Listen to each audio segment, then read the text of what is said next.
A nova geração de militantes negros vem produzindo novos saberes e novas práticas sem perder o contato com a tradição. Organizados em coletivos, eles vêm ganhando cada vez mais espaço e reconhecimento dentro da comunidade negra e fora dela. O protagonismo da juventude negra se acentua com a liderança de mulheres negras. E para tratar deste assunto e muitos outros, conversaremos hoje em nosso estúdio com a educadora social, idealizadora e diretora executiva do Odara Cultura e Missão. Sejam bem-vindos ao CULT na TV. Fabiola Oliveira, tenho 34 anos, eu sou mulher preta, educadora.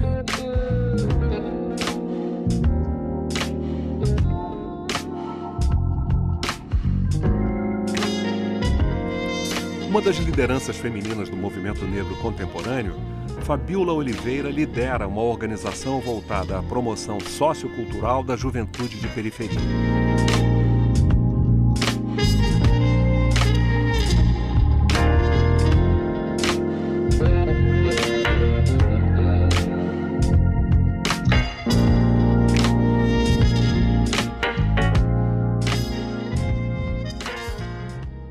Esse trabalho busca suprir a ausência do Estado e oferecer oportunidades de ascensão aos moradores dessas comunidades, incluindo o estímulo ao empreendedorismo.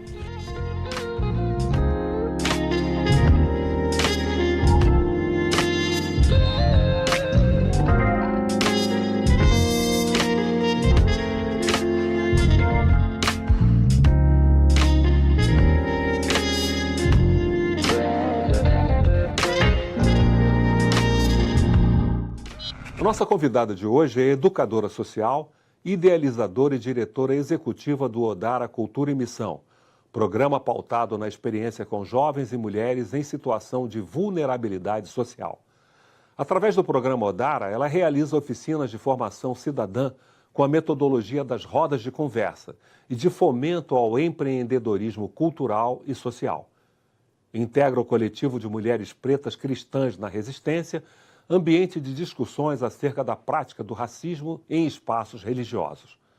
Temos o prazer de receber Fabiola Oliveira. Fabiola, como é trabalhar com essas pessoas em situação de risco? Bom, antes de tudo, é um aprendizado muito grande, né? Quando a gente inicia um trabalho na base, atuando com juventudes, né, em vulnerabilidade, sobretudo juventudes que têm, enfim, envolvimento com criminalidade, e com mulheres que são vítimas de violência doméstica, a gente, num olhar meio messiânico, parece que vamos ajudá-los e que vamos transformar a vida das pessoas a partir dos conhecimentos que a gente vem acumulando e de possibilidades e de viabilizar acessos e tal, né? Infelizmente, o nosso primeiro impulso é esse, acharmos que nós vamos ajudá-los. E, de repente, quando a gente começa na trajetória, antes de viabilizar qualquer tipo de acesso, a gente precisa conhecer os afetos dessa pessoa. Entender o que, às vezes, para mim pode ser muito importante, para ela não é uma prioridade no momento. É aquela história. É um pouco conhecer mais o universo dessas pessoas. Justo. É para não incorrer no risco da gente reproduzir a prática da branquitude que sempre foi feita com a gente. De impor valores, impor necessidades e não perguntar quais são os afetos que estão se movimentando dentro de mim. Então é nesse processo onde eu me coloco despida dos meus títulos, da minha formação, seja acadêmica ou da minha formação pessoal mesmo, e preciso me embrenhar, preciso mergulhar no mundo dessa pessoa. Aí eu percebo que eu aprendo muito mais, que eu ajudo muito mais, que eu me transformo nesse processo. Tem sido vasto, porque não é só bom, não é só tranquilo. Tem sido vasto porque eu tenho conhecido muitos sentimentos também. Eu tenho muita dor? Muita dor, medo, porque nesse processo de relação e de caminhada com essas pessoas, nós acolhemos pessoas na nossa casa, então a nossa casa fica visada, nós nos sentimos, sim, vulneráveis. Nós vivemos a experiência, a gente vive o rito de passagem, nós vivemos também o medo de sermos perseguidos, o medo de sermos destituídos da nossa agência mesmo, desqualificados, porque são muitos que desqualificam quem trabalha muito perto da base. Mas tem sido uma experiência fundante, a gente tem se transformado. E quando eu digo a gente, eu digo a mim, meu esposo, todos minha família, se envolvido. que caminha nesse projeto, que não é só trabalho, é projeto de vida mesmo. Qual o principal desafio que você tem encontrado nesse processo? Então, os processos mais desafiadores nessa nossa caminhada com pessoas são os acessos, viabilizar os acessos mesmo. A gente está falando de pessoas que há anos não vão no dentista, mulheres que há anos, e eu não estou falando 1 ano, 2 anos, eu estou falando de 10 anos, 20 anos, mulheres que têm 7, 8 filhos e que só viveram a experiência do trato ginecológico no momento do parto. E eu não preciso nem dizer que nesse momento do parto, muitas das vezes, elas sofrem violências obstétricas, porque elas estão na estatística dos 69% de mulheres negras que vivem violência obstétrica no sistema público de saúde. Então, garantir atendimento de saúde para essas mulheres, construir um repertório afirmativo para que essas mulheres percebam que a vida delas pode ser potencializada se relacionarem novamente com processos educativos, como aprenderem a ler, porque a gente está falando de uma maioria de mulheres, e falo de jovens também, que são analfabetos funcionais, por exemplo, alguns mal sabem assinar o próprio nome. Convencê-los que o espaço escola não vai ser violento como a vida já é um outro processo. Então, a gente está falando disso, sabe? Acesso de saúde, acesso de educação, garantir esses serviços que não estão nas nossas mãos. Eu passo muito pelo serviço público e por apoiadores, que são médicos ou que podem viabilizar isso. E aí, esses são os principais desafios. E o judiciário e a polícia? Bom, eu não vou nem dizer que eles são desafios.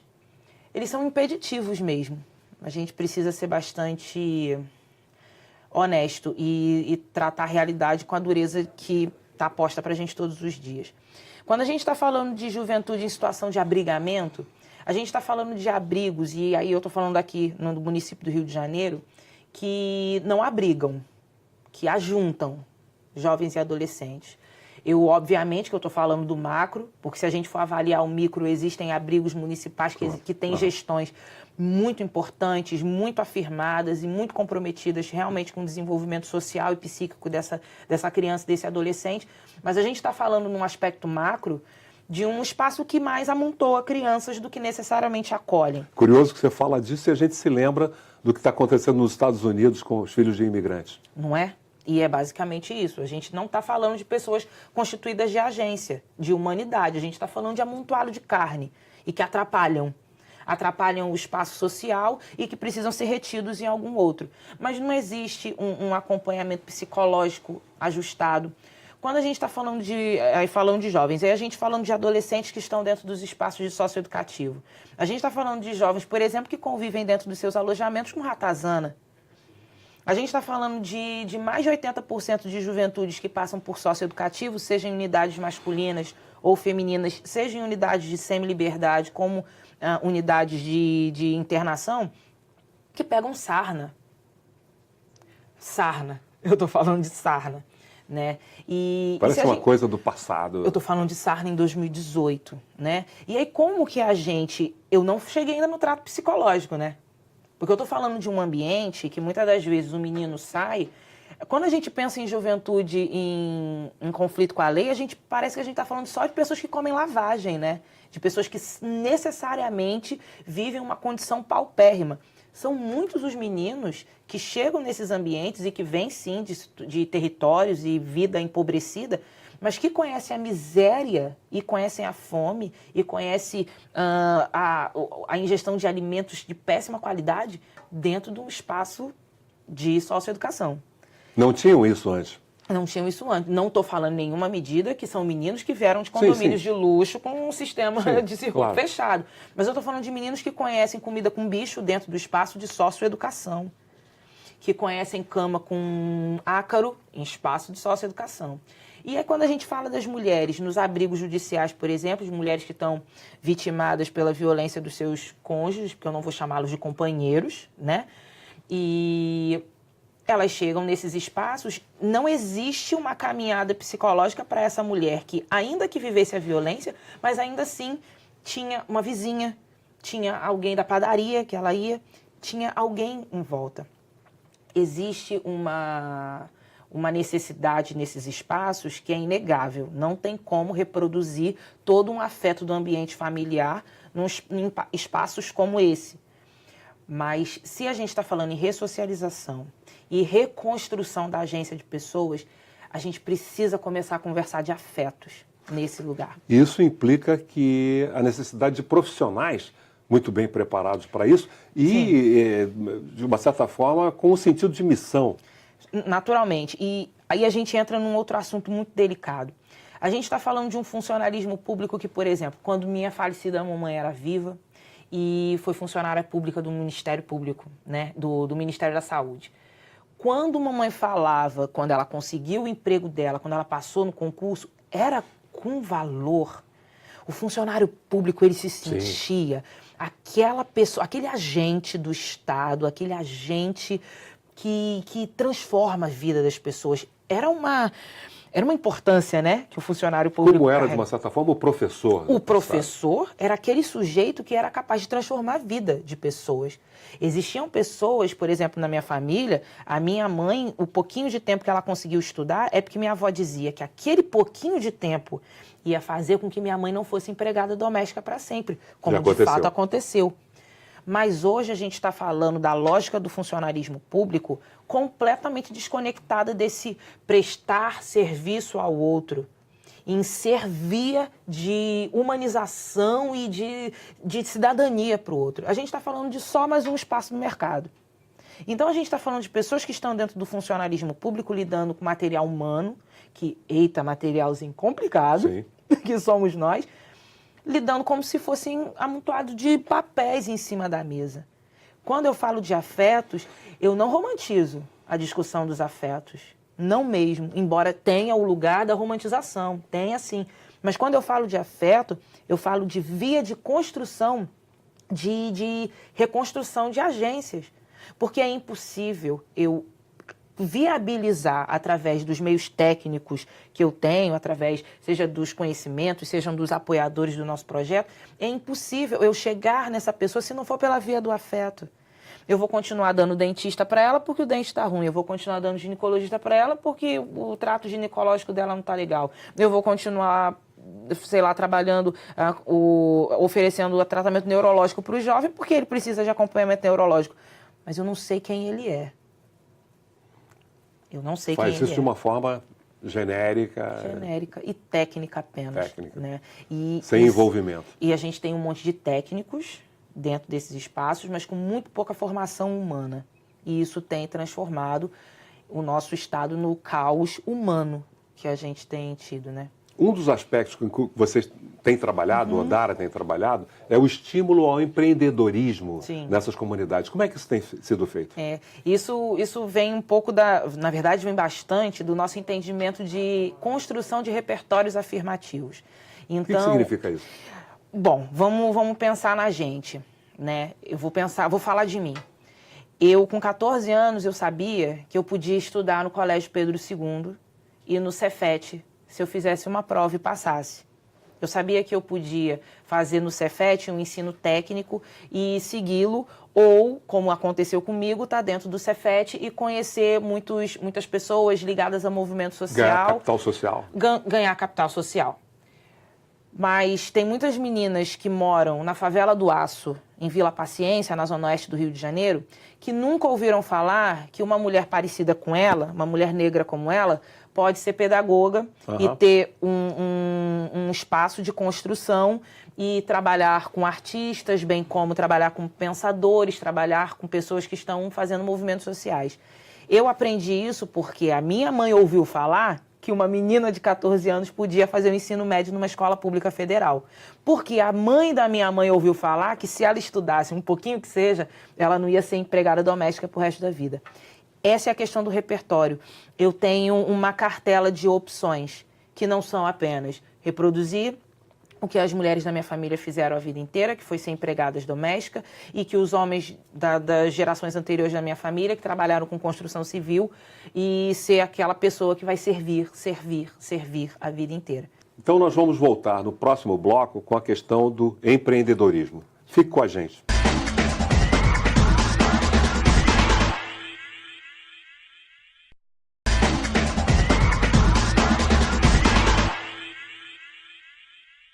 Hoje estou conversando com Fabíola Oliveira, educadora social, idealizadora e diretora executiva do Odara Cultura e Missão, e integrante do coletivo de mulheres pretas cristãs na Resistência.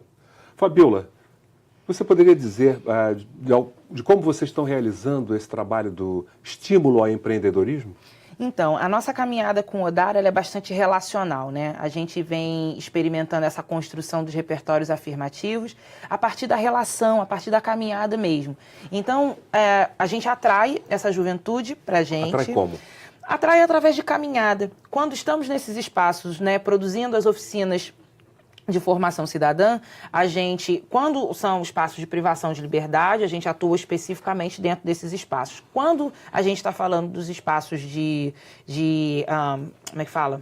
De semi-liberdade, a gente tem a possibilidade de... Perdão, semi-liberdade. A semi-liberdade é um processo onde os jovens ficam durante a semana dentro do socioeducativo e saem no final de semana para o retorno dos seus lares. E nesse processo a gente caminha com essa juventude, a gente se encontra, a gente se vê. E aí a gente experimenta essa prática da reconstrução da cidadania no dia a dia. Não só com palestras, não só com esse formato, mas com comer um cachorro-quente juntos. E quando acaba de comer o cachorro-quente, joga o lixo no chão. Você conversa, não joga no chão não, amado. E aí quando você está falando sobre meio ambiente de uma forma super natural e tal.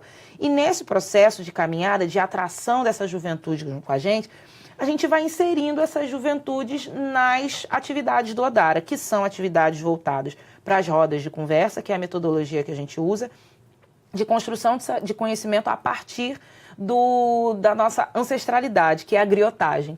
O que é a griotagem? Senão uma grande roda de pessoas mais jovens, ouvindo pessoas mais velhas e que têm experiências de vida, e ensinar. A nossa experiência africana é oral. Então, as rodas de conversa se baseiam nesse modelo. Na transmissão entre gerações. Entre gerações.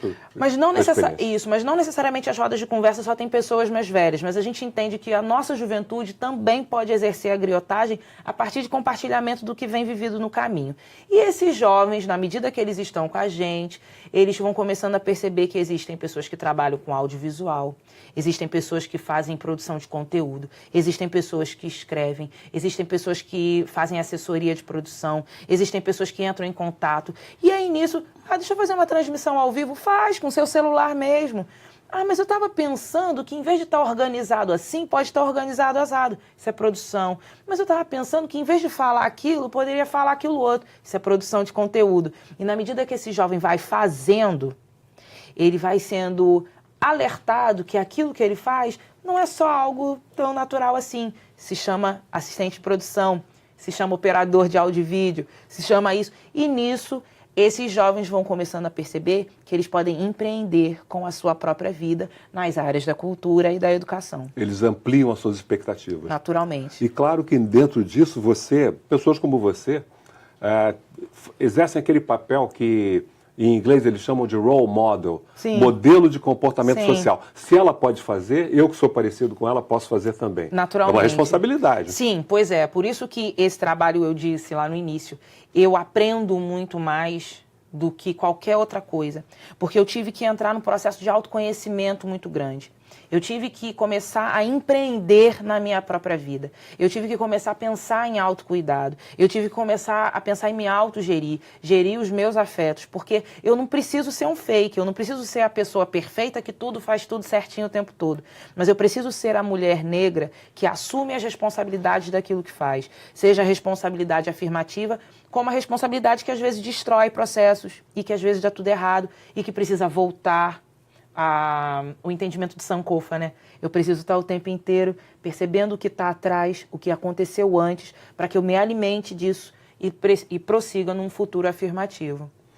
Uma questão que está muito em pauta na sociedade brasileira hoje, quando se fala de questão racial, Sim.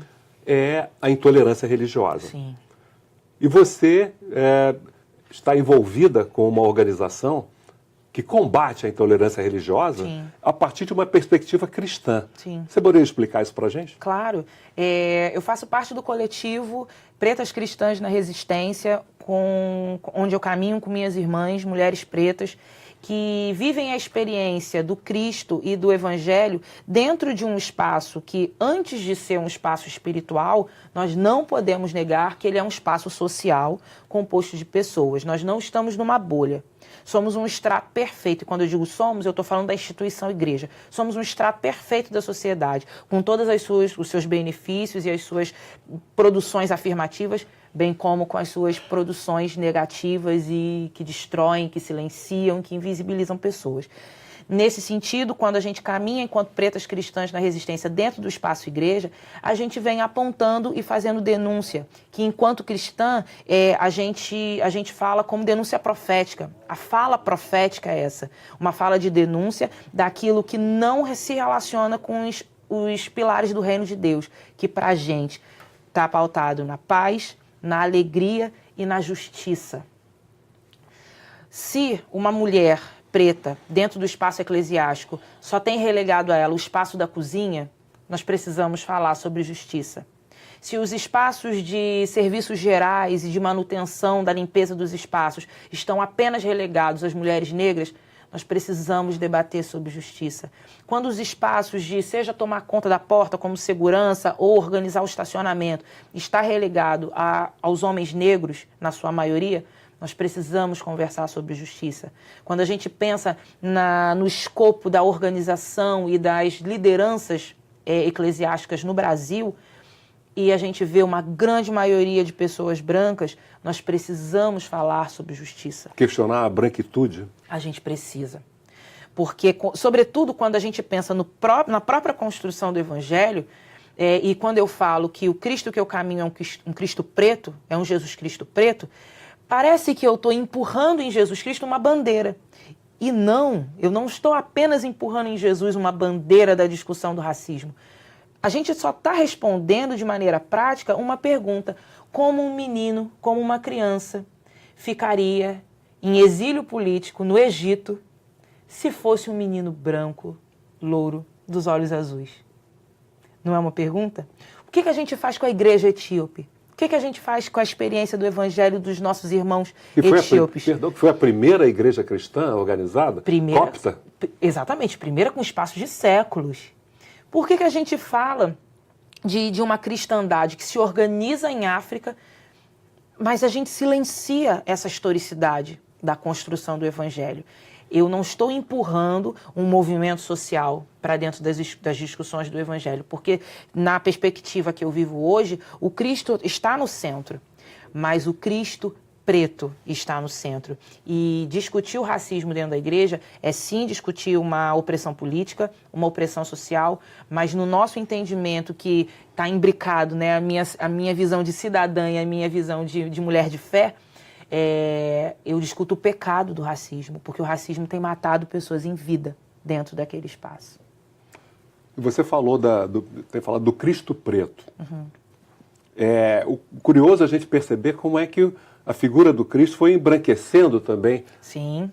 Através do tempo. Ele não poderia ser, tendo nascido naquela região, ser como ele é apresentado. Não poderia. A própria Bíblia, né, que é o livro que eu utilizo como regra de conduta e vida, e que muitos irmãos que ainda que não professem da mesma fé conseguem perceber a historicidade desse livro, é impossível o Cristo ser aquele ator de novela, de novela de época, é impossível, porque na própria Bíblia diz que nele não havia beleza alguma. Uma outra questão que a própria Bíblia nos traz: quando ele foi traído, ele precisou ser identificado através de um beijo. Ele não era popular, ele era uma pessoa que ele se misturava na multidão, como eu me misturo na multidão. Como eu, quando estou dentro do espaço de socioeducativo, se eu não trago na minha fala verbetes e terminologias que a gente acaba, por conta dos estudos e das ciências sociais, a gente se achega a elas, eu poderia ser uma mãe de um menino interno, uma tia de uma menina interna, não é verdade? O Cristo, na própria Bíblia, garante que ele às vezes usava uma pedra como travesseiro. Então esse homem não tinha posses, era impossível ele usar aquelas túnicas sempre tão conectadas com a nobreza. É impossível. Cristo tinha uma prática laboral conectada com a gente dos pés do chão, com pessoas. A própria palavra de Deus garante que ele veio de um lugar onde quase ninguém esperava que pudesse vir coisas boas, como quase ninguém espera que venha coisas boas da Vila Kennedy, como quase ninguém espera que venha coisas boas da Malvina, a comunidade que eu sou nascida e criada, como as pessoas não esperam que saiam coisas boas do sócio-educativo, como as pessoas não esperam que saiam coisas boas de casas onde mulheres apanham de homens. Então, essa discussão de justiça dentro dos espaços eclesiásticos encontra muitas pessoas, inclusive brancas, que percebem que há um privilégio em torno, que essa cor da pele que a gente carrega, ela carrega uma série de violências que tem nos matado, literalmente. E como é que você se posiciona diante de algumas demonstrações explícitas de intolerância a partir de pessoas que se autoproclamam religiosas? A denúncia, ela precisa ser feita. Eu, enquanto mulher cristã, conectada espiritualmente e politicamente com o Cristo, eu não posso me abster. Se eu não estou enganada, é o próprio reverendo Martin Luther King, ele tem uma frase que diz que quando você se omite, quando você silencia, você já escolheu o seu lado. Você já escolheu o lado que você quer. Omitir-se é escolha adotar também. um lado. É adotar um lado. E, naturalmente, que existe uma prática, inclusive muito estimulada pelo próprio Evangelho, que não me estimula ao enfrentamento violento. Eu não quero mais odiar ninguém. Eu não quero mais ter ódio de ninguém. As violências que o racismo produz na gente, ele produz muita violência, muito ódio, muita mágoa, muita tristeza. E eu não quero mais odiar ninguém. Mas em amor, e não é um amor romântico, é um amor de decisão, é um amor que é atitude. Eu exorto os meus irmãos e compartilho com eles o entendimento de que a nossa ancestralidade, e eu digo nossa porque é minha também, eu sou uma mulher cristã, eu caminho com Cristo, mas eu não posso negar as minhas raízes. A minha família, eu fui criada dentro de um terreiro de candomblé, onde eu aprendi a ter valores, onde eu aprendi a ser a mulher que eu sou hoje. E a minha caminhada com Cristo só me faz entender que eu preciso continuar abraçando a minha família. É o Cristo que me estimula a isso, a olhar para o outro, para além das placas denominacionais e religiosas. Fabiola, foi um prazer muito grande conversar com você e encontrar mais um desses jovens, dessas mulheres negras que têm assumido esse protagonismo e levado a luta mais adiante. Muito obrigado, foi um prazer muito grande. Eu conversei com a educadora social Fabiola Oliveira.